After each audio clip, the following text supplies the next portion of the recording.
બાબર નવા 19 તારીખે પૂનમના દિવસે એટલે કે તારીખ 19/8/2024ના રોજ સાધ્વીજી જોડે એક છેડતીના ભાગરૂપે જે ઘટના બની હતી એના તપાસના અંતે અનેક આ વિસ્તારના યુવાનોને પોલીસ સ્ટેશનમાં બોલાવીને એમના પૂછપરછ કરવામાં આવી. પૂછપરછ કરે એમાં વાંધો ના હોય એ પૈકીના કેટલાક યુવાનો એમને 21 તારીખે પોલીસ સ્ટેશનની અંદર જે અલગ અલગ અધિકારીઓ પોલીસ અધિકારીઓ એલસીબી હોય એસઓજી હોય એમને પોલીસ સ્ટેશનમાં બોલાવીને પોલીસને જે પ્રક્રિયા કરવાની કે તપાસ કરવાની છૂટ હોય પણ એની સાથે નિર્દોષ લોકોને હેરાન કરવા માટેની કોઈ છૂટ ના હોય. આ જીગર નામનો છોકરો છે એને રાતે ત્યાં બોલાવ્યો, ઢોર માર માર્યો અને એને નગ્ન કરીને એના ફોટા એલસીબી પોલીસ અધિકારીઓએ લીધા અને ત્યાં સુધી બરોબર છે પણ એને એવું દબાણ કરવામાં આવ્યું કે આ ગુનો જે સાધ્વીજી જોડે છેડતી થઈ છે એ ગુનો તે કર્યો છે એમ કબૂલી લે તો વરઘોડું ગાડીને અમે છોડી દઈશું ને આ કેસ પૂરો થાય. આ પોલીસની માનસિકતા દર્શાવે છે કે ઠાકોર સમાજના છોકરાને ઢોરમાર મારીને પરાણે ગુનો કબૂલવા માટે મજબૂર કરે છે બનાસકાંઠાની એલસીબી પોલીસ. હું એમને કહેવા માંગુ છું કે તમારી આ માનસિકતા એ દર્શાવે છે કે તમે જેટલા પણ ગુના બનતા હશે એ ગુનામાં આ રીતે નિર્દોષ લોકોને જ કબૂલાઈને જેલને હવાલે કરતા હશો. ઓરિજિનલ ગુનેગારોને એ તમારી સાથે ભળેલા હોય કે અન્ય રીતે હોય એને તમે ગોતવા માટેના પ્રયત્નો નહીં કરતા હોય.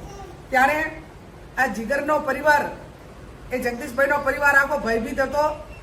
મને સમાચાર મળ્યા કે કુટુંબને આશ્વાસન આપવા માટે અમે આવ્યા છીએ. હું પોલીસના ઉગ્ર અધિકારીઓને આગ્રહ બની વિનંતી કરું છું અને અપેક્ષા રાખું છું કે એક ધર્મ ઉપર એટેક થાય ત્યારે જ્યારે આ ઘટના બની ત્યારે હું મહારાજ સાહેબોને મળી હતી, પોલીસ સ્ટેશન એસપી આવ્યા હતા ત્યાં ગઈ હતી, એમને ગામની આખી સભા રાખી તો એમાં પણ મેં કીધું હતું કે સાચો ગુનેગાર હકો મારો ભાઈ હોય તો એને છોડવાનો નથી અને કાયદો કાયદાનું કામ કરે. અમે જૈન સમાજ સાથે છીએ પણ એનો મતલબ એવો નથી કે તમે નિર્દોષ રીતે ઠાકોર સમાજના છોકરાનું નામ આપી દો અને એને કબૂલવા માટે મજબૂર કરો અને પછી મુદ્દા બનાવો.